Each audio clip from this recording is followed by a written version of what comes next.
This is Opinion City, where pro wrestling gets the conversation it deserves. Real voices, real opinions, live every Sunday. All right, Yo! Welcome to a brand new episode of the Opinion City podcast. What's I going am on? King Ralph, he's Parmesan. We are your hosts. Yeah. And we've got another great episode for you today, Absolutely. Sean.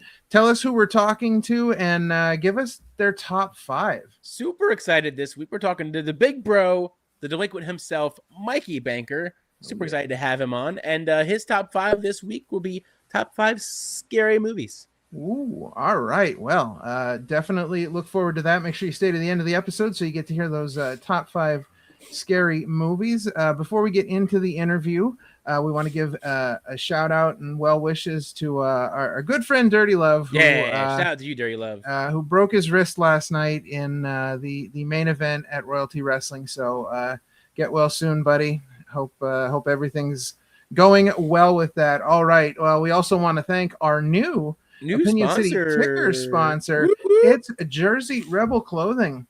Every day the world tells you to fit in, dress this way, act this way, think this way.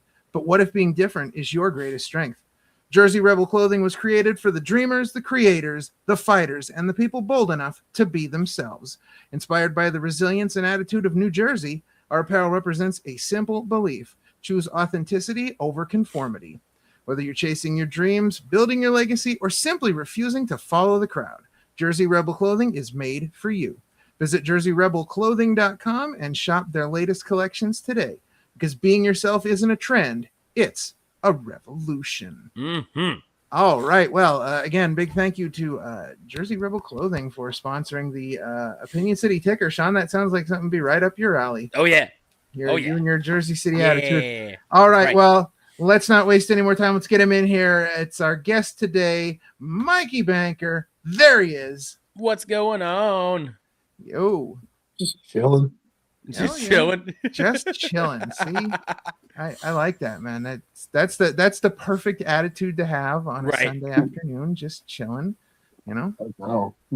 Kick back on the little recliner right now, too. Oh, nice. Man, that's the way to do it. All right. So let's start off with a real easy question. Maybe a tough one for some people, but a real easy question. Who is Mikey Banker in your own words?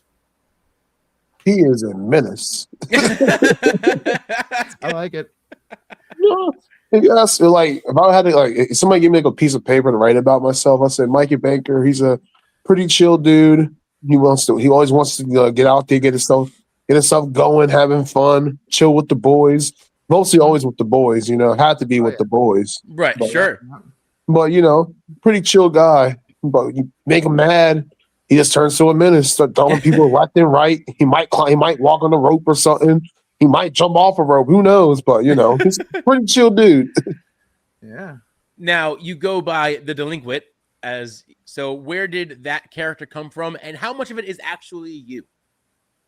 So me and Josh at the time was just trying to figure out dang, we want to start doing tag team stuff with each other, but we was how do we we had so many different names. I think we had Forever Young at one point. Okay. We wanted to be because at the time we were at the time we made Delinquents. I think I was 20 or 21. Oh, remember wow. we were super young at the time, and at the point in time, DPW was popping off and stuff. Yeah, and they hit us up, was yo, Josh, find a tag partner and figure it out. So we was just sitting back and forth, going back and forth at each other. And we were a big fan of Outkast a lot. Okay. And so one day, I don't know what we were doing. We were just chilling. And then Josh was like, I got it. Delinquents. I'm like, Delinquents, explain that to me. So, because we're young, right? And, as a delinquent, and I said, well, how about we? In my head, my first thing I went I said, okay, how about we were 40 some years old? You think we're gonna be called delinquents? I said, no, man, delinquents is a mindset. I'm like, okay. So it kind of involves me and Josh. It reminds me of me and Josh when we were young, of us going out to the bars, hanging out, and just doing crazy stuff, just being a little being a little delinquent, right? Yeah. And if you ask how much that is about. If you're asking how much is that about me, This is me. I always tell people you gotta hang out with me outside of wrestling just to see how like rambunctious, how fun I am, and how crazy stuff I get into. Sounds like an absolute adventure.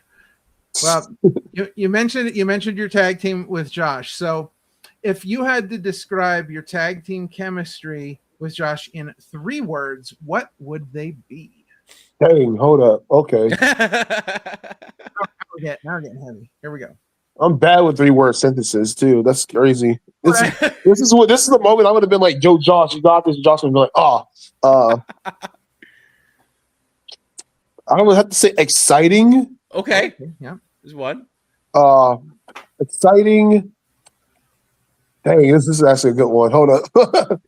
I'll never think about that stuff. I definitely say exciting. Mm-hmm. Definitely say like kind of like pee you off a little bit, like pisses you off a little bit. Okay. Yeah. And a little bit of like because when me and Josh start feeling, I'm gonna say like a flow. I'm gonna say flow. Okay. Oh, okay. okay. That's All good. Because I feel like when me and Josh start I feel like it's a moment in the match when like me and Josh are like on a flow state a little bit, and you can like I feel like if you watch some of our tag matches, you can see the flow state. Like when tag moves start getting crisper and stuff start hitting differently a little bit. That makes sense. Yeah. Now, I accept your answer. That's a good answer. Speaking of tag team matches, you and Josh were just at PPL's big debut show in the Lehigh Valley, a Bizarre Adventure on May 30th. What was My that birthday. night? Yeah. Oh, yeah, that's right. Your birthday event. What was that night like for you, being there on your birthday? Well, let's see. First things first. I didn't get a birthday shout out, so I was like, "What?" Because I don't think nobody knew that was my birthday the day a little bit, so I didn't care that much about it. I was like, "What? That's my birthday." Right. I think they did get you like at the end. They just like threw it in there for you. Right. I think so too. I gotta. If you watch it back on IWTV, they probably be like, "No, I believe I forgot the ring announcer said it. Happy birthday, Mikey!" real quick, and I caught it. Like I didn't catch it in the ring, but when I went to go watch it back, I was like, "Wait, what?" She said, "Happy birthday!" I appreciate that. That's awesome. But then that day was very I want to say that day was very fun because one.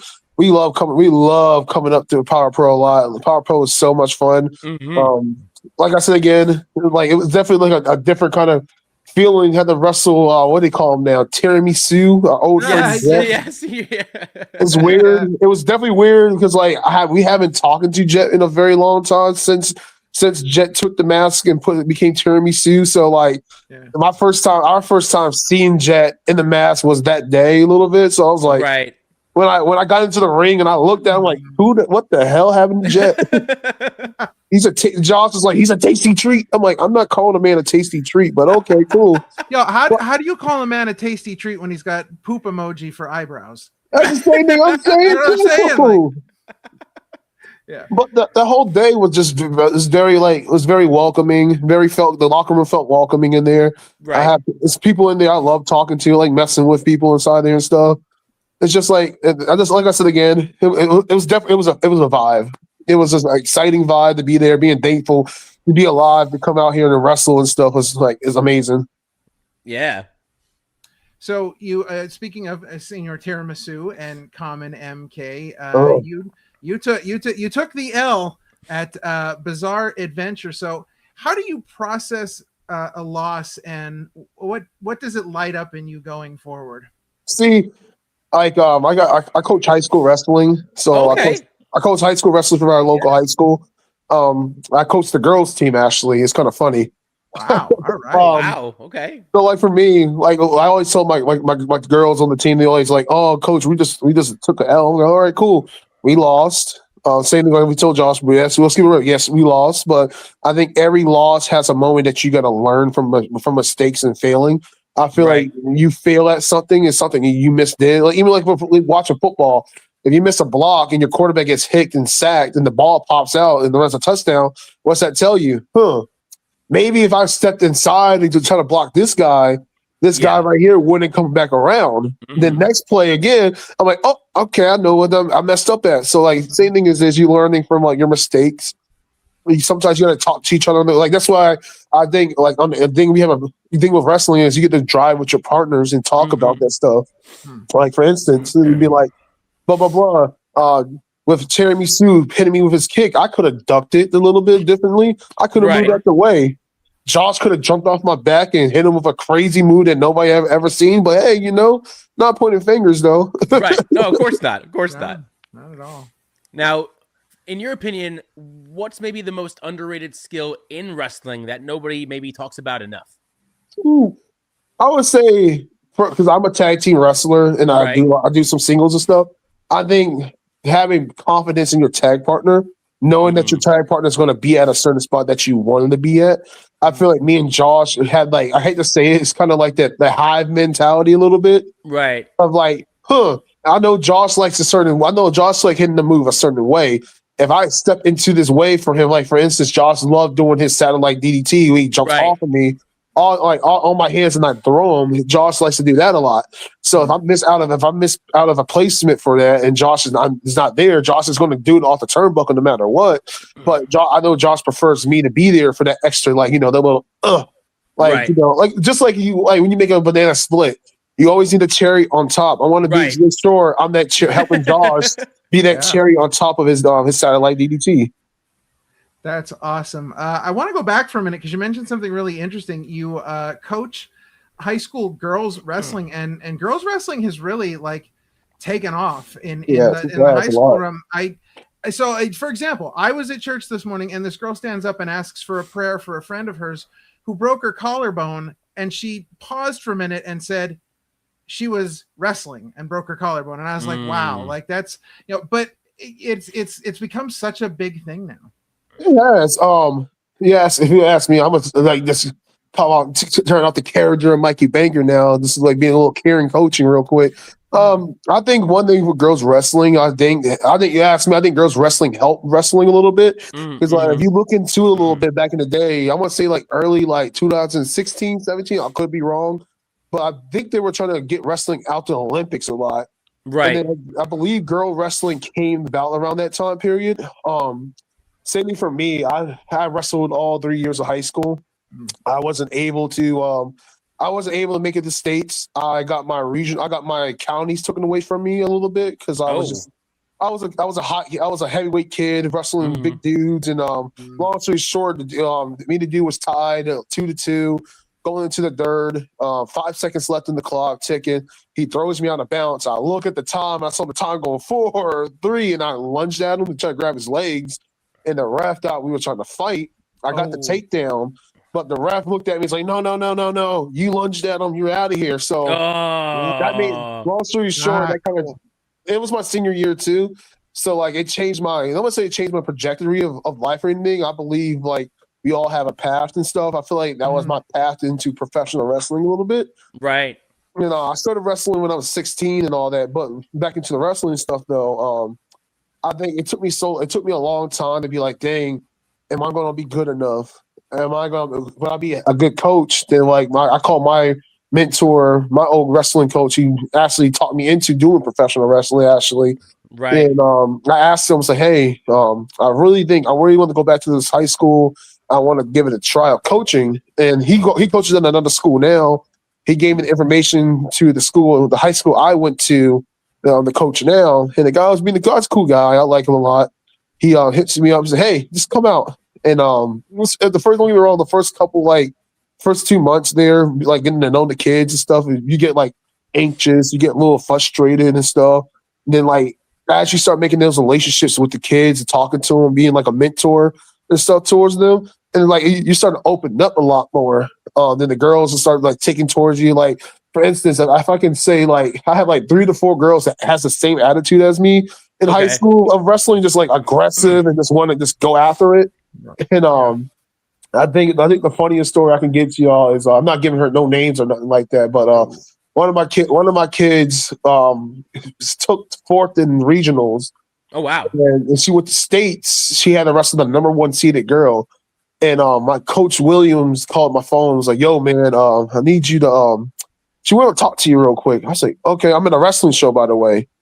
So I call her, she calls, she gets on the phone, we have a conversation. She goes, hey, coach, I'm a little nervous. I said, yeah? I said, you a little nervous? That's cool. She goes, yeah, I got to face the number 1 seeded girl in the state. I go, oh.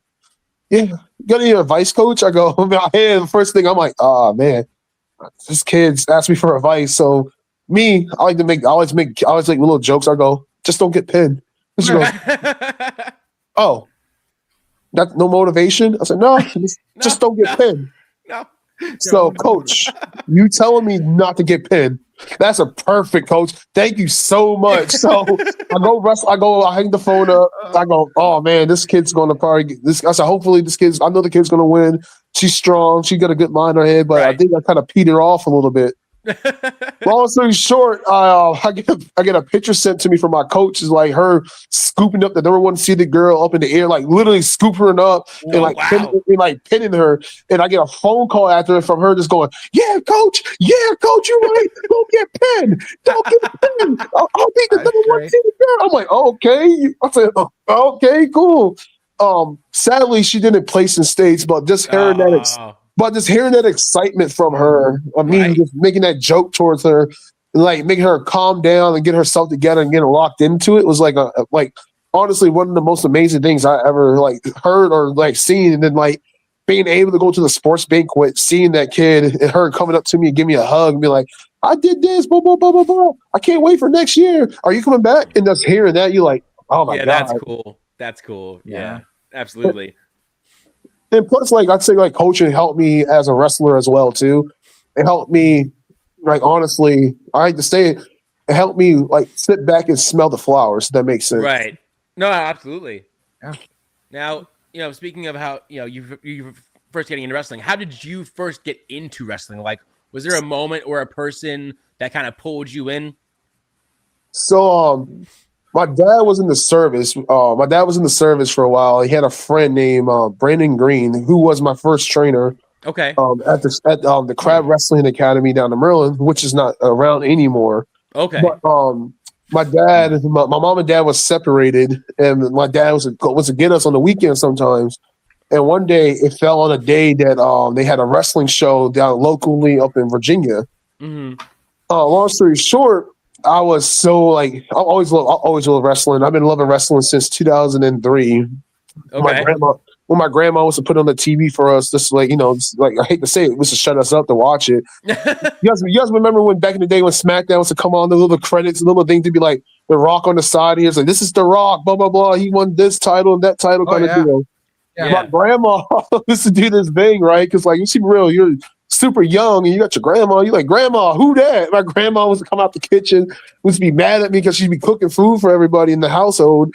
And she goes, "Oh, that's The Rock. He's a former WWF champion right here.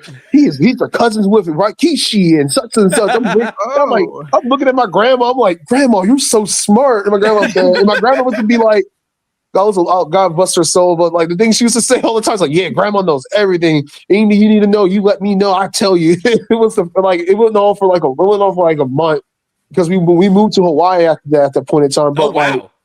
But I always remember that time of her just sitting there. I was watching. I don't know who he was. The Rock was with Rikishi, and he was wrestling somebody. And the Rikishi, they gave him the stink face to him. I was like, "Oh my god, this is insane!" And then just like going to Hawaii. And then my dad trying to find the WWE channel for me and record it for me. It's just like it's always been like a full thing. Honestly, I would say my grandmother and my father, but I went to a show and like I said again, my first trainer, Money Green, who told me one day, he said, "Man, you a big kid.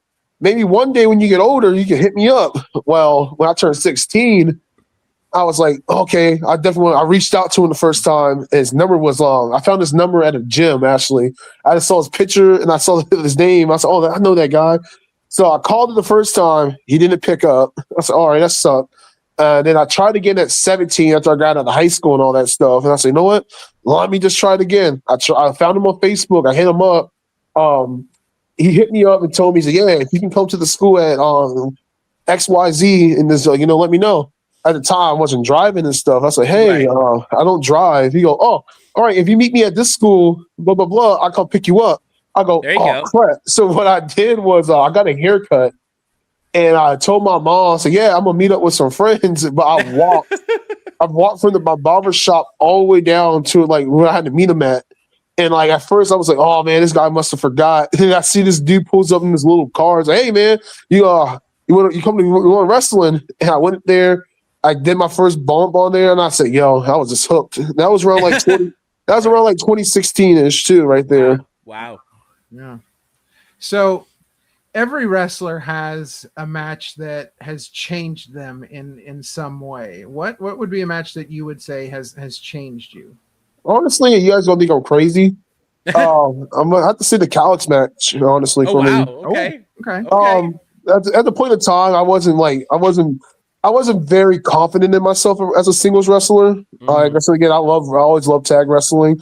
But like it was a moment I felt like, for me, I'm a big guy of like, I feel like pressure makes diamonds, if that makes sense. Right. Yep. Yeah. Absolutely. And like I felt like nobody said nothing to me about it. Nobody was like, "Oh, if you don't do this, if you don't do good on this." No, I just wanted that pressure. I told myself in my head, if I don't do good, I don't know how this is gonna end up for me and Josh, or what's gonna happen with us going forward, getting bookings and stuff. I said I wanted to stand out. I wanted to be different. I get it. I was in a match with a lot of great talent people, Bojack, Khaled, and Montez and all them, and like all those guys, I hate to say it, all them guys got names about themselves. Everybody, right now, if you go on Google, you type in Calix, he's gonna have stuff pop up. You type in Bojack, he's gonna have stuff pop out. Same thing with Montez, he's gonna have stuff pop out. When you see me, you just see old stuff of Mikey Banker. You'd be like, oh, he traveled to Vegas a couple times. He did this. No, I didn't want that. I wanted a name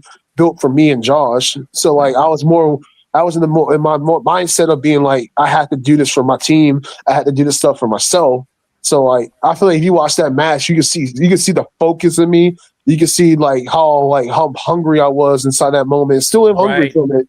Like I'm like, honestly, I hate to say, I'm still feeling off that high, off that match. I mean, honestly, being talking to y'all about it, I'm over here getting a little goosebumps about it, thinking about it. Heck yeah. Now, sticking with Power Pro for just a second, they have such a wild cast of characters. You know, you have Fist, the Special Envoy, Thick Party. What is it like stepping into sort of that universe with all those crazy characters and like being kind of like really larger than life? Honestly, it's insane a little bit because like you see, like I make jokes about it all the time. Like if I turn right, I got monsters. I turn left, I got bugs. I go straight, I got unicorns. I go behind me, I got people that's rotten. It's like there's so much going on. Yeah. It's feel like somebody just got a coloring book. You as a kid, you used to make these little characters up back in the day when you were a kid. Like, oh man, like for me, for instance, I just made this character called Poison Dude. I'm like, bro, this is like little poison dudes everywhere, bro. That's awesome. So talking about the independent scene for a moment here, what is, or who is someone maybe that you haven't worked with yet that you really, really want to get in the ring with? Everybody, honestly. Okay. Oh, all right. Yeah. Everybody. Let's see here. If I had to choose, like for me, like I said, I love tag wrestling a lot. Right. We have wrestled them before.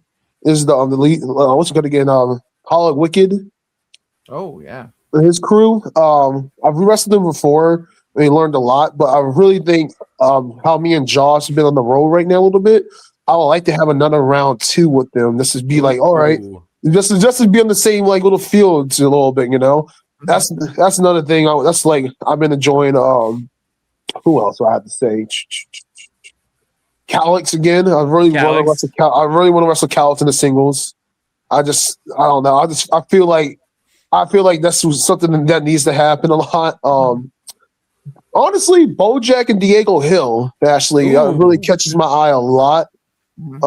It's kind of funny to say about that because like we've been on shows with them awfully a lot. Like we started off like being around them from DPW, right? And like from DPW, we made like a little friendship. We always make jokes to each other, like man, we used to all wrestle each other, blah blah blah. And then like it never happens.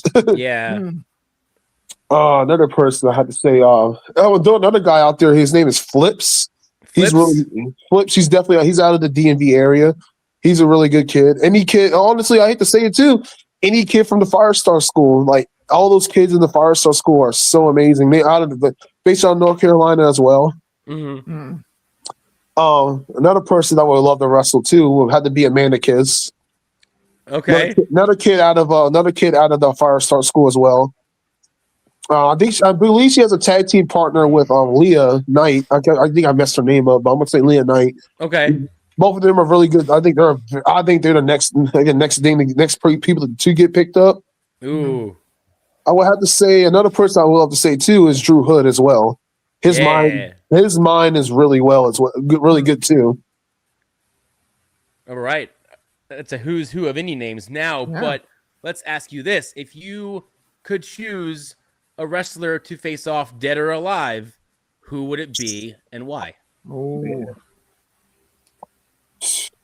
dang it! See, we're throwing the hard balls now, man. We lured you in with the easy questions, and now we're throwing the hard ones. Dead or alive? Dead or alive? Yep. Dead or alive? Dang it! Screw it. Monty Brown. Ooh, that's a good one. name. Yes, that's a good name. I just want him to cut. I just want to be in the ring with him, just to have him cut his promo and hit the pow.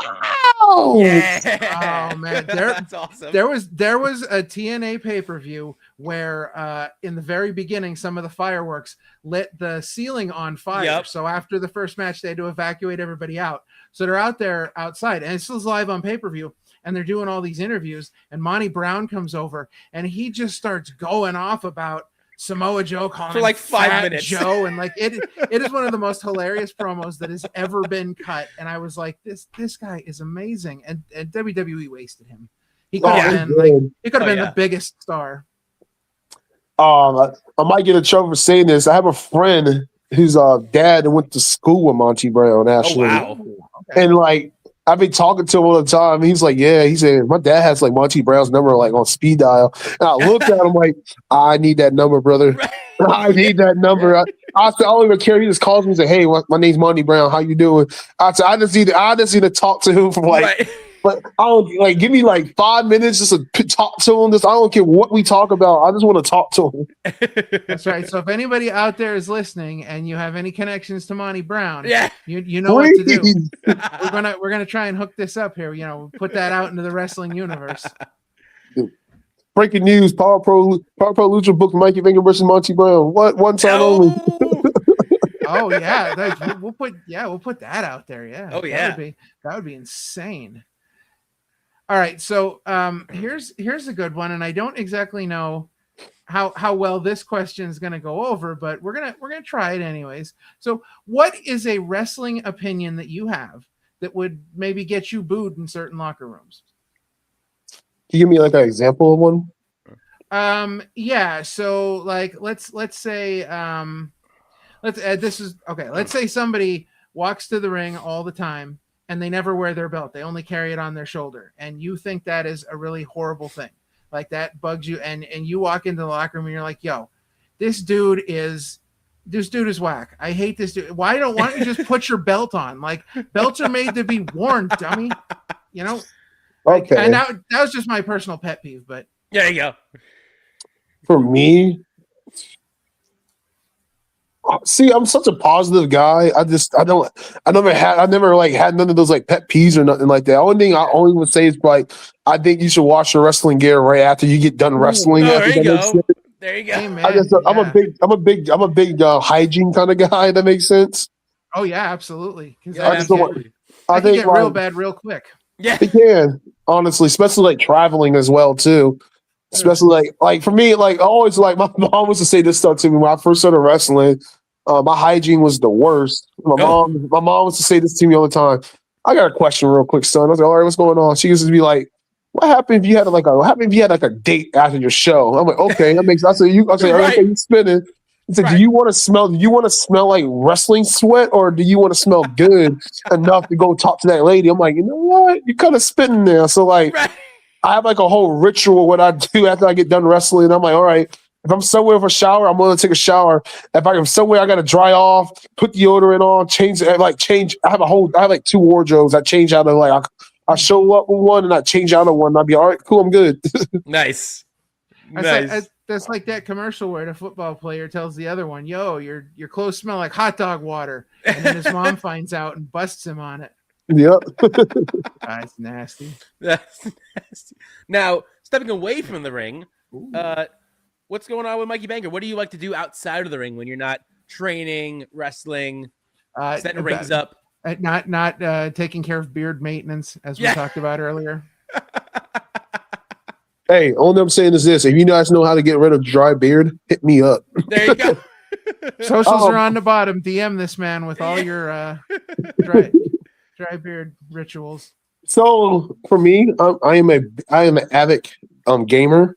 Okay. Hey, all right. I like playing video games a lot. Recently, me and Josh.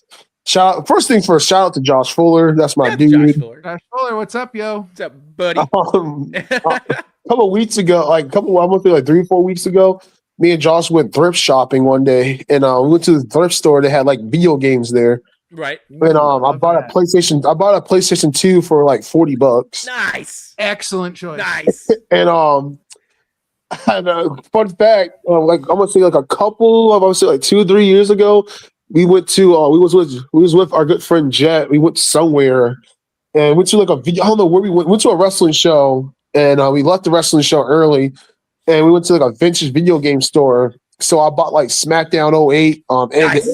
the old Ed and Eddie game. You remember the one with the jawbreakers and stuff? Yes, Oh, I yeah. do. And I bought it, and I had a PlayStation 2. It was a slim one, but my for some reason the emulator I bought with the little thing that you could plug into the HDMI cord wasn't working for that one for some reason. Oh, So I said, screw it. I just had to go buy a new PS2. nice. Long story short, Josh found this online about it. We bought it. I put the emulator inside there, started working really well. And this is actually a full circle moment right now, actually, because we just brought his name up, Monty Brown. Actually, I was playing the game. I was playing the SmackDown 08 on the game, having great fun.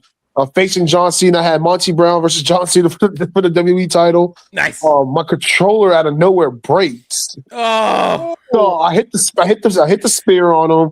1, 2, he kicks out. I'm like, what the heck's going on? All of a sudden, all my X, like the X, the O, the Z, the triangle buttons, all that stuff stopped working. oh. So I'm like, what's going on? So I'm running away from John Cena. And then I unplug it, I blow it off, I plug it back in, and I'm playing again, and the controller dies. Like the whole controller just stops working. And John Cena hits me with like a punch, and this is the laziest punch ever. Just goes, I fall. 1, 2, 3. And I get mad about this. Yeah. I took a picture of it. I posted on Instagram. I was like, hey, does anybody know where I can get a controller? One of my friends hit me up and said I could buy this like Bluetooth PS2 kind of thing. Right. I bought it. It was in Japan. I recently just got it like 2 days ago. Oh, wow. And like I have not played the game yet, but after we get off this call, me and John Cena has a date. That's right. Hell yeah. That's hilarious. Shout out to my childhood friend Dave, who I used to whip his ass in every video game we ever played, and literally every single time his excuse was, "There's got to be something wrong with this controller. It must be broke." Yeah, it's not broke. You're broke, dummy. You don't know how to play. And plus I'm a big fan of like thrifting. I like old school. I love old school like swag. I like oversized T-shirts. I'm a big Jordan guy, kind of guy. Nice. I have a lot of Jordans. Yes, I like to find shoes that have been like quote unquote dogged and bring them back to life a little bit. Right. Ooh, nice. I like that a lot. What else do I do? Oh, I love the gym. I'm a big gym guy. I have not been to the gym this week, so I'm looking a little big right now. So. I needed. Trust me, you understand, brother. I need that little break. I was able to eat cookies. Nice. And cakes. What kind? The store I go to got these caramel cookies right now. Ooh, okay. They got these caramel cookies and they're like with chocolate chip and top inside of them as well. Oh. I do like a nice peanut butter, or I love peanut butter, by the way. Nice. I had this peanut butter chocolate cake. I haven't eaten yet. I ate yesterday, but like I like those kind of things. I'm a big boy. I like pizza. I like junk food. Oh, pizza. I love junk food. I like going to a place called Smash House. Josh if you ever talk to Josh about it, Josh would be like, this dude would not shut up about no Smash House burgers, man. It's like I told him, it's something about a smash burger, man. It's just like like the place we go to has like the so long story short, okay, this is off topic as hell, but No, the dude goes to like goes to like a local butcher. He gets all the meat and stuff, and he seasons it the right way, and how he presses the burger on that grill, and how the edges get so like the edges, man. Oh my god, I might need to go get one right now, actually. But the edges are so crisp to a peak. When you bite into it, you just get that little like that. That crunch, Oh, yeah. man. Nothing like a good smash burger. I might have to get one after this episode. All right, so here's a confession, and this is, don't make fun of me, but so Friday, Sean and I went to the drive-in to see Masters of the Universe. Oh, how was that? Oh, it was so good. Amazing. So good. It really outdid expectations, but I went super early because I wanted one of those Castle Grayskull popcorn buckets, and they only had like a few of them, so managed to snag one of those. But across the street from the drive-in was this food truck, and I'm like, well, I'm here early, I should get something to eat. I go over there, I get a smash burger. That's the very first smash burger I ever ate. Oh wow! And was it not the best thing ever? It was amazing, but I like completely missed out on the trend. Like everybody's eating smash burgers, and I'm like, okay, whatever. But now, no, I'm hooked now. I'm gonna tell you this. You gotta find. I'm gonna tell you this right now. I think it was actually at Power Pro actually. Okay. It was a burger spot. It was a burger place out there. Did you guys get to try the burger down there? No, I didn't get a chance to do it. No, I didn't. And they had smash burgers there. Right. And it was called the Big Back Burger. And let me tell you something about this Big Back Burger. So Josh is gonna laugh about this because Josh made this joke. He's like, Mikey's gonna eat this burger and act like, oh no, it's not good. So I'm gonna hype this burger up real quick. Oh boy. This burger was so good. Like I bit into it. I got the like only thing I had on there was just like there's tomato, pickles, and like some whatever sauce they had on there. Right. I'm gonna tell you what about this burger, man. I ate the whole burger, and I ate the last bite, and I told Josh, I said, I'm not gonna hold you, man. It's always the last bite. It's like this how you know a good burgers, and when you get to the last bite of it, you go, man, I might need another one. Grab two. Now, where was this burger now? You said a burger spot? No, so like it was outside of the other place at Power Pro actually. Yeah. I don't know the sponsor. I wish I could shout their name out. Was it like a food trucker outside on the street? Food truckish. Oh, okay. All Right. All right. Well, listen, that's the mission for the next show. We're gonna find out who that is. Yeah. And we're gonna shout them out. Man, that burger, man. The crazy thing about it was this. I was looking at their menu too. They had a kids menu. You could get a toy. I was curious what kind of toy you get from that kids menu. I'm like, it's what I said. Now I'm curious. They got the own like. Do I get like a random toy like from like Walmart or something? Or do I have like a right? It's the questions to ask yourself now. I need to go back. Well, there you go. So I'll shout out the smash burger I had. It's a place called Shire's Mobile Kitchen. They're out of Orfield, Pennsylvania, and they are veteran owned, and their food was just, this is the craziest thing I've ever seen. They do street tacos, and they do arepas, and they do beef, or they have steak, chicken, and turkey, like for options. Like I've never seen a place offer like turkey street tacos. That's insane. But all their food looked so amazing. Like I could have eaten everything. I'm gonna shout out the local one down here. It's called Smash House. It's located in Leonardtown, Maryland. I was going to say out here. They say, and I quote, and I can hold on to it, and I'll fight anybody who say it. They have the best burger in Southern Maryland. So just put it out there. If you're ever in the Southern Maryland area, you're like, I want a burger. Go to Smash House. Yep. All right. Now, getting back into wrestling because we went off on a little bit of a tangent there. It was a good one, though. It was a good one. It was a good one, yeah. What's maybe the most fun you've ever had at a show? Maybe not necessarily your best match, just kind of the most fun. The most fun I ever had, okay, is when I was training, actually. We used to do these little bar shows back in the day. Right. And our trainers, I made a bet with my trainers one day. I said, hey, I bet you give me a group of guys, You get a group of guys, I bet we can we do like a whole Iron Man kind of match. Oh, And we just have fun. And my trainer looked at me, he's like, you know what? That sounds like the coolest thing ever. So I had a whole team with me. Josh was on there, of course. of course. Yeah, I had a whole team with me, and they had their team out there. So what we came out to was the Brady Bunch song. Okay, Yes. Oh. Yes. but what we did was we were all holding hands. And Yes. we were just all dancing. So we all came out. We all raised our hands up in the air like this. We all Yes. dipped down. And I picked up I walked off, I picked up every single one. I started spinning them. So I grabbed one guy's hand, I spin him. Then Josh walks into the middle like this, touchdown, and we all of our hands on top. Josh explodes like this and goes, the Baker Bunch. I was like, it was just so much chaos. So like we were all fighting each other. It was so funny. I wish I had video of it, honestly. God dang it. The finish of so the dude we were wrestling, right? Long story short in the match, so everybody like getting down to the bread and butter. We had a plant, right? A guy had a motorcycle that he was just rimming up. Our friend named Jack's Joy comes out there, gives the dude a big boot off the bike, and our friend Jason's in the middle of the street like crawling. He's like, oh. So we had a fake crowbar, rims up the engine, smacks him with the crowbar, goes down the street, he goes home. We pull him out, we throw him into a trash can. Our trainer jumped onto me, I throw him into a trash can, and we take bungee cords, and we had like the big dude hold the bungee cords down, so they try to get out the trash cans, like, hey, open up the trash can. And I take a finisher, 1, 2, they go up by 1 point, and Jaws comes out of nowhere, starts like stomping people in the nuts, and like Josh stumps like 5 people in the nuts. And like got the pins for every single last one of us so we could win.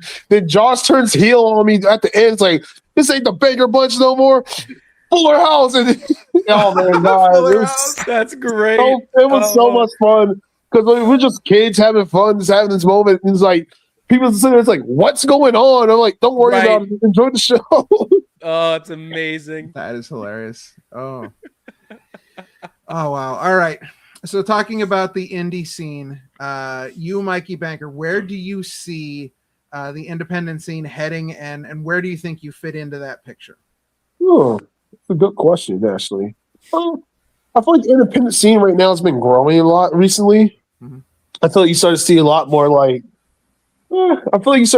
promotions. Some promotions go away, some promotions coming back. Right. Some places getting bought. Some wrestlers, like right now, the whole like ID situation. I would love to see what's going on with that, moving forward with that a little bit. Mm. But like as of right now, I'm still like, I'm a big positive guy. I'm hoping that I fall into that one of those roles of like, is Mikey Banker going to get ID'd, or is Mikey Banker going to be one of them guys that's going to be out here being like honestly like a vet of the independent scene, if that makes sense. Mm. But like anything, like for me, I'm a big person of destiny a little bit. So like I don't like hyping up destiny. I like seeing like sometimes you got to sit down and enjoy the show. So fingers crossed, see what's going to happen in the near future. But I feel like independent wrestling is going to take a big leap this year, going into next year a little bit more. So who knows what's going to happen? Well, you know, speaking of you and like your career, we just saw that you were recently in AEW. Backstage and a bunch of stuff, got photos, and you were there. What was sort of that like being in AEW for that? So that was last year actually. Okay. So that was my first time. It was kind of funny how I not funny, but how crazy how I found out about it a little bit. Long story short, I called Josh. Me and Josh made a joke. I said, let me go check my email. And I looked. I was like, oh God, wait, what? This is real? Holy crap! But long story short, about being backstage it was very different and very humbling a little bit. Just being backstage, being around people that you see on TV, like, yo, that's such and such. That's such and such. Oh my God. I want to talk to him, but I'm so nervous. I don't want to say nothing. So yeah. Then you try to figure out, you're like, wait a minute, I have friends here too. Wait a minute, you go try to find them. And like, it's still the crazy thing is this, they're still your friends, but like they're a little bit busier now. Right. But you can't just be like, hey buddy, what you doing tonight? Yeah, it's like nothing like that, but like when they get time, they come out there, hey man, what's going on? How you doing? It's good seeing you. And it's like quick questions, just talking to them like that. It's just like so like different, I want to say. Mm-hmm. it just makes you want to be like, dang, I want to be there. Right. Awfully a lot. And let me tell you this: their food is amazing. I don't care anybody say. Their food is amazing. All right, wait to go catering. Yeah, catering. I do need to grab my charger real quick. Okay. Oh yes, 7. So I'm gonna like put the phone down real quick, but I'll be back real fast. Okay. Well, we'll hold the fort here. I'm so sorry. Somebody stay. Please stay. Yeah, Please stay. If you're watching, please don't disappoint Mikey. If he comes back and you're not here, he's going to be sad, and we don't. He might. And we don't want him to be sad. We want him to be glad. He might beat you up. He might beat you up. He might find you. Yeah. You.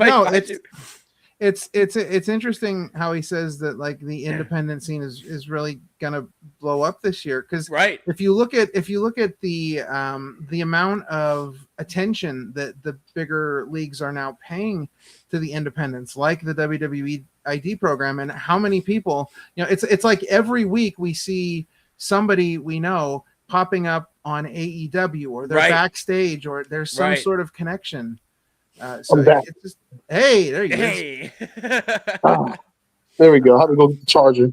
No, all good. I had to relocate myself now.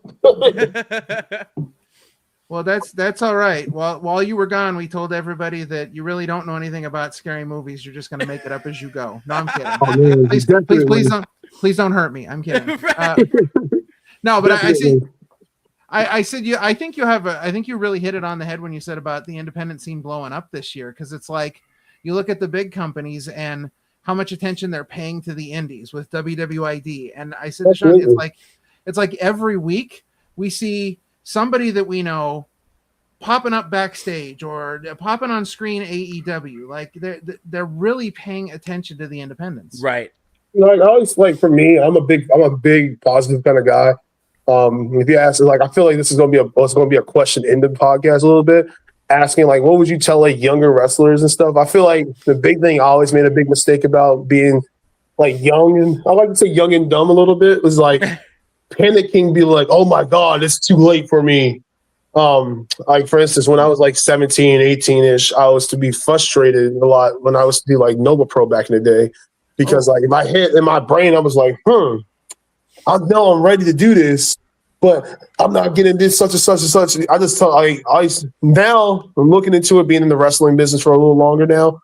I like to tell people, just take your time, take your time, because when you get to the dance, you get to the dance. I have not been to the dance yet. I'm not speaking about that, being oh, I've been there, I've done that. No, I'm just hearing this from people who I know, friend-wise, being I wish I had this more time to do this, but I got thrown into this, and I got to figure out what I got to do to get over.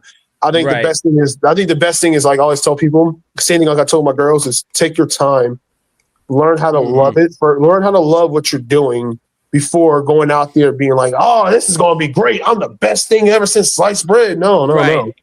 Take your time, because when that time period comes where WWE or AEW or any of these amazing companies out there that's call your name, you want to be prepared for it. Absolutely. I don't want to for me. This is why I just tell people this. I told the kids, I'd rather not be getting caught with my pants hanging down. I'd rather have my pants being tight on there with a belt on, being all right, I'm here for it. Mm-hmm.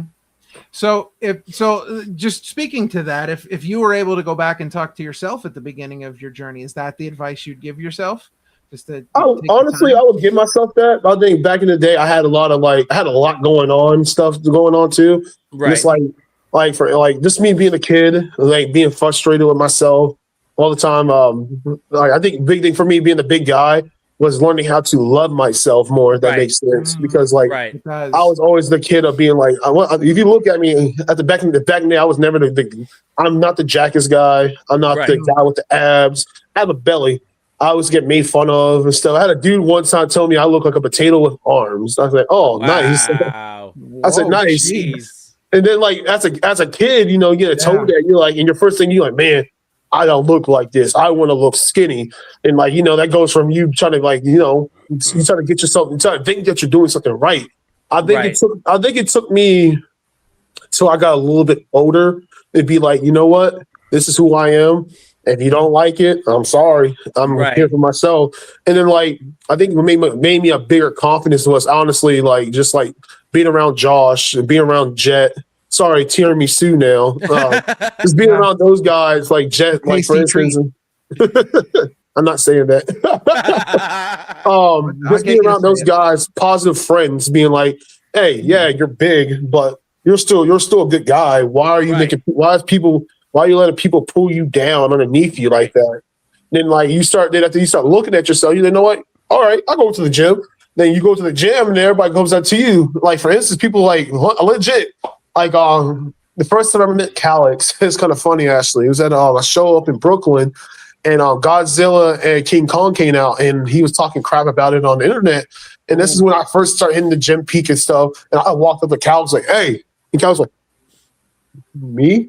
Well, yeah, man, we got a problem here." And I say that to him, and then like, not say that intimidation, just him being like confused, like, "Huh? What do you want, bro? You're big as hell. Like, why are you walking up on me like that?" Yeah. It was just like that. But if I was telling myself is like back then. Like I would tell anybody, learn how to love yourself first before loving anybody else. Same thing with wrestling. Learn how to love yourself. Learn how to love your character. Learn how to love how you are going to portray yourself moving forward in the business versus having people telling you, "Oh, you don't look like this. You don't look like John Cena. You don't look like that." Okay, cool. Well, make you feel better. King Kong Bundy was a big guy. Right. Vader was a big guy. Bam Bam Bigelow was a big guy. A lot of these guys people look up to nowadays started off being fat and big. You had Bam Bam doing moonsaults. So I'm saying. Yeah. And just like, and then like, I think that my big person that like made me feel a lot more comfortable with myself was watching Keith Lee wrestle. I was like, Keith Lee's a lot bigger than me. He's moving like that. I was like, bro, I'm okay. Yeah. Yeah, I feel you on that whole, growing up big thing, because I've always been heavy, and you come to a point where you're just like you said, this is who I am, right, and it is a rough journey to get there, but it's great when you do finally get there and you say, you know what, this is me, I love me, yeah. All right, well, that's gonna bring us to what I like to call Sean's favorite part of the interview. It is the rapid fire quantum physics questions. We have 20 questions about quantum physics, and if you get any of them wrong, you're not allowed to do your top 5. No, I'm kidding. Oh, he got so scared. My man got so scared. I'm not good at math. No. It is the final question of the interview. So Sean, ease his tension. Give him the final question. There's no scientific math questions. No. But for you, Mikey Banker, what does pro wrestling mean to you, and what is the significance that it has had on your life? See, pro wrestling means to me, and I honestly like to say, bro, wrestling is like my life a little bit. I feel like when I was not having wrestling for a long time during the pandemic, I was buried in the moment of trying to figure out who I was as a person more. Right. Which was good. I say it was a good thing and a bad thing a little bit, but like I figured out who I was with wrestling a lot. I think I'm very thankful for professional wrestling a lot. I say professional wrestling is definitely a love story a lot. For instance, my father passed away in 21, I believe. I can't remember on the top of my head. I think it was 22. I haven't spoken to my grandfather in for a long time. I recently had a show May 29th at my local show that I was saying I was at down in my neck of the woods. I wrestled. Had a great show. Then I was in Gorilla. I was taking my boots off and doing all that stuff. And I had one of the promoter guys like, "Hey, your grandfather came up here to come see you." And I'm the first person I'm thinking about is my mom's grandfather, my mom's dad actually. Right. And I'm like, okay, he's here. That's cool. And I walk out there, it was my dad's dad, and I'm like, what? And I'm thankful for wrestling because wrestling gave me that option and gave me that time to actually sit back and to enjoy and not being upset, not having a broken heart. Because let's keep it real. I think people always let feelings get in the moment of stuff. I feel like wrestling gave me that moment of having that time being like, okay, this is my grandfather. I can sit back and actually have a grown man talk and have a good time to actually express myself with my wrestling. And like talking to him, it wasn't all about him. It was nothing about like, oh my God, this. It was all like, man, you were great. Oh my, I have never seen wrestling like this. Like, he never watched. I don't think he watched wrestling ever before. Honestly, maybe back in the day, but I don't know. But just having that moment of sitting there, seeing his face, being like, oh my God, this kid, this is my grandson doing this. But I'm gonna put this picture in your guys' head. Is this though? He looks smack like my dad. I look smack like my dad. And his mind, you got to think about it like this. He lost a son. I lost a father. Right. For me, I see my father in his eyes. Like I said again, I haven't seen my dad since 21 or 22. But like the last time I seen him, the same time he saw him. Just for that moment, you got to think like this. That moment, he saw his son one more time, and me and seeing my face. Out there wrestling, just being like, oh my God, that's my grandson. Like this is like insane. Like I was telling Josh about it. I think like I was giving that was given to me for wrestling because I'm not being rude when I say this. Like me and him not on talking terms, but like if I didn't have that wrestling show, I would probably never had that chance to have that moment to have that conversation with him, to be in that moment and being like, okay. Sit back and actually put your pride to the side, sit down and actually have a conversation with your grandfather, looking at him in his face, being like, God dang, this is something was given to me for wrestling. So I'm very thankful for that. That's awesome. All right. Great answer. And it's been great getting to learn a little bit more about you and your hobbies outside of work and all your wrestling stuff. It's been a great interview, but there's even more because now it is time for top 5 scary movies. Oh, and Mikey speaking of which, Banker. Real quick, look who popped into the chat. It's your partner, Josh Fuller, little bro. Yo. Shout out Josh Fuller. Fuller House in the house. Oh, awesome! All right, well, hey, listen, man, he's in time for the top 5 scary movies. Is he a scary movie guy, or does he stay away from him? I feel like he is, but like I feel like I gotta pull his leg a lot for scary movies most of the time. Okay. Yeah, I mean, like he does have. I think he has a good taste of scary movies and stuff with it, though. Mm-hmm. Well, that's good. Well, and before you get to your top 5, we do have to let everyone out there know that you do have street cred as far as somebody who knows about scary movies, because you got the tattoos and everything going on. Tattoos going on here. Got the Cabin in the Woods right here. Yeah. Bikini Me and I. Don't say it 5 times. Get through your glove. Come on, I got it all. We got more to come, but we're gonna chill on that right now. All right. Well, we're gonna get down to business. We're gonna do top 5 scary movies, and then I got a great scary movie story to tell you. So let's get into it. I'm excited to hear what you've got.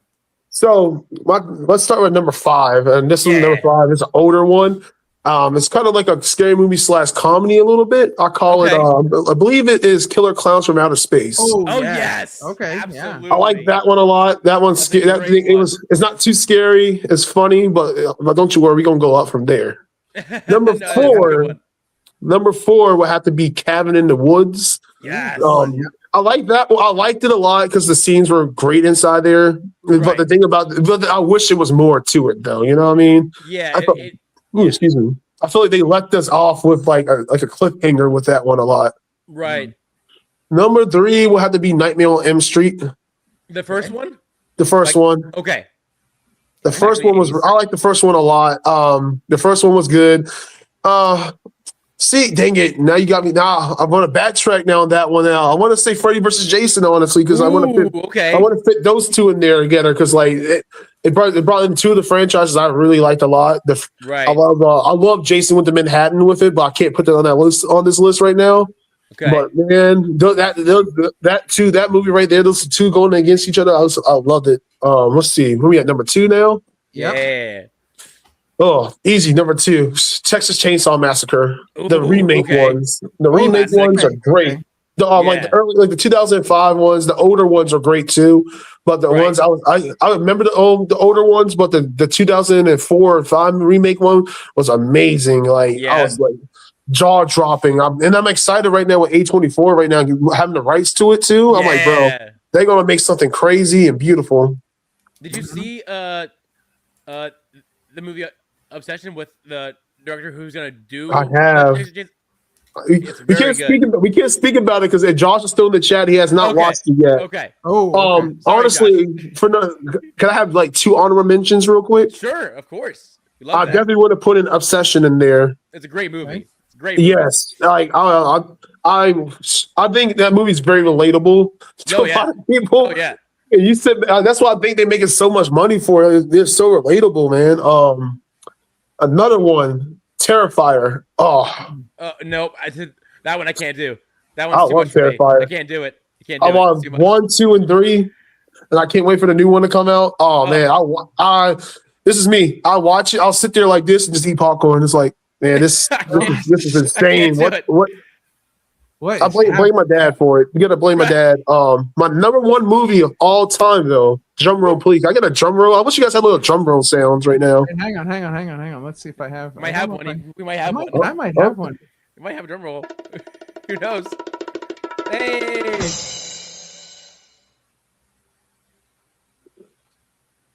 Candyman. What was it? Candyman. Candyman. Okay. The first Candyman, actually, the fun story about that one, actually, I watched it as a kid, and my dad used to scare me about it all the time. He's like, "Hey, I'm gonna put you in that room with that man." And he would say, I'm gonna get Candyman. Oh, and that's not right. That's messed up. I actually have a great story about Candyman, actually, before he passed away. God rest his soul. Back in the day, up in like this is during the pandemic as well. Up in Baltimore, it's a place called Horror Mania. Okay. And I was like probably like 21 at the time. Mm-hmm. And I was broke. I was broke as a dog. But my friends told me, "Yo, come in here. We'll sneak you in there." Right. And because Candyman had had a table there, I said, "Man, this is cool." So what I did was I sneak in there. Somebody rips their band off their arm or their hand and threw it on the ground. And I picked it up and went to the hotel room and used tape to put it on my wrist. Yeah. And nice. I seen Candyman was sitting. They were sitting at the Candyman table, and I walked up to him. I was like, "Hey, man, blah blah blah blah blah. I don't got no money to take pictures with you, but I would really love to talk to you." And the dude was so nice. He was the nicest. Like, oh, man, he was the nicest dude ever, bro. He looked at me and said, "Look, I'll tell you what, kid. If you're still around before I go to the bar, I will talk to you how long you want me to talk to you. But nice. As of right now, I got to make money." I said, "All right, cool. I understand that." Right. So he wasn't being mean about it, though. He was being really cool. No. Awesome. Tony Todd, there you go. Tony Todd, I dip off. So fun fact, I get caught. The people look at me, they find it, they take the wrist thing off. They told me to get out of here. So I hid into the bathroom. Okay. I hid into the bathroom. It wasn't like a super long time. Like let's say it was. I got caught at 8:00. I was there. I was hiding in the bathroom till like 8:20. Okay. My friends went up there to go see Tony Todd, and then they said in their quote, "Hey man, this kid, the kid I was telling, the kid that came up here didn't have money. Really, is still out here looking." He goes, "Man, he's still out here looking. All right, I'll talk to him." Heck yeah. Cool thing they did was the coolest thing I ever said happened to me was he did the Candyman stick to me. Nice. So I went back to the hotel room, bummed out, and they gave him the hotel key and he hit the lights off. He was just in his voice was like, "Mikey." This whole little stick to me, and I'm like shook. And he's like, "Hey man, what's up? Come walk with me down to the bar. Blah blah blah. Make sure, let you guys know, I did not drink. Only thing I had was a soda." So he's like, "Come on, kids, let's get down here. Let's go have a good time." Blah blah blah. So he sits down with me when we start talking. I think with him, he explained so much to me. He broke down like the acting business as wrestling to me a little bit. That's cool. And I kind of took it like this. He was saying like when he did that role, nobody took him serious to being a main character, blah blah blah. And I was like, dang, at the point in time when I was saying the story, a lot of people didn't take me serious a lot. And he was like, then one day I got this role, and I say, you know what? This is something I want to give out to the community, like to the people. I'm gonna give out. I just want to give out, and I just pour my heart and soul into this role. I'm like, dang man, and like he did that, and he said that now. So you know what? When I get older, when I have enough money, I'm gonna get this man tattooed on my arm so I can have it just to be like every time I look at it, look down about myself. I'm like, you know what? This man told me that, when you love something so much, you got to pour your love into it and show it on either on the screen or on the field or either, in the ring. So like I said, man, that's motivation. So every time I feel down or I'm scared or I'm nervous in the show, just look at that tattoo and man, I got Candyman on my side. That's absolutely awesome. So I have a couple stories here. Have you seen Back Rooms yet? I have not, but Josh was telling me about it. We just saw it. Well, we were at the drive-in, so it was the second movie after Masters of the Universe. So we stayed and watched that. And I miss the old drive-ins. Drive-ins are so much fun. Yeah, they are. It's like a whole different experience to be, sitting outside and watching a movie. It's just, especially certain movies, like certain movies really give you a different feel when you're sitting outside and you're around people, and it's just it's a whole interactive thing. But Backrooms was good. Now Freddy versus Jason, when that first came out, I saw it in theaters when they still had the red and blue 3D glasses. Right. Really? The whole thing was in 3D. It was crazy. I never knew it was in 3D, honestly. Yeah, it was insane. But the best story I have, and it's crazy because the story I'm going to tell you also happened very similarly with Mick Foley at the same event, not the same year, but I used to go to Monster Mania in Jersey every year. Okay. And the one year I get there, and the main attraction guest, like the VIP guest, was Robert Englund. So we're downstairs. And we're in the hotel restaurant because we were staying in the same hotel. So we're in the hotel restaurant and we're just sitting there, eating, having a good time. All of a sudden, Robert Englund walks into the room and sits down at our table. And he kind of looks around. Cool. He kind of looks around and he's got this weird look on his face and he's like, this is definitely not the right table. And he got up and left. Like went and sat somewhere else. I'm like, that's unbelievable to me. That is crazy. I would have been like, picture maybe. Right. It happened so fast. But listen. I'm a good person when I go to conventions. I don't do stuff like that. Like if I'm gonna get a picture with somebody, I'll pay for it. Right. 100%. I used to go to Legends of the Ring every year, and one year I was at Legends of the Ring, and during the day I used the restroom a total of 3 times. And all 3 times that I went in the restroom, Ric Flair was in there. I'm standing there at the sink washing my hands, and somebody walks over, and I look over, and there's Ric Flair washing his hands, and he's like, "Hey, what's up?" I'm like, "Hi," and it was insane. That's great. That's like me at AEW a lot too. So like I dipped off to the bathroom like awfully a lot, and like for me, I was like, I'm a big like hand like. I gotta wash my hands twice. Does that make sense? Right. So the first time is to like get the stuff off. Second time is like get a good wash. And I was sitting there washing my hands a lot, and I was in there paying attention. I look up and I see I forget his Dustin Rhodes once, and I say, oh yeah. And I pause. I go, oh man. He looks at me, goes, "You wash your hands awfully a lot, man." I was like, yeah. He looks at me, says, "Nice watch," and just walks out. And I go, "Nice watch." Hey. I'm like, dang, bro. Wow. I was like, I could have asked the question if I wanted to, but dang it. Right. That's funny. That's hilarious. All right. So that is going to bring us to upcoming events. Yeah. So what is going on in the world of Mikey Banker? Let's see here. I know we have a show going on the 17th, and that is going to be RVA Pro Wrestling. There you go. Okay. I want to promote that one because that's the closest one right now. I will be in North Carolina coming very soon, but keep on the lookout for that one. That's on Hush Hush. Gotcha. Same thing. I believe I got another show coming up for Fight Pro, I believe. Okay. So that's gonna be in the Maryland area as well. So a lot of my shows are mostly on the East Coast side, a little bit. Gotcha. On the more of the Mid Atlantic, a little bit, a little drive. Sure. Fingers crossed. You guys maybe you guys go talk to Power Pro, be like, yo, the boys. Yeah, right. We got to see more of that. Heck yeah.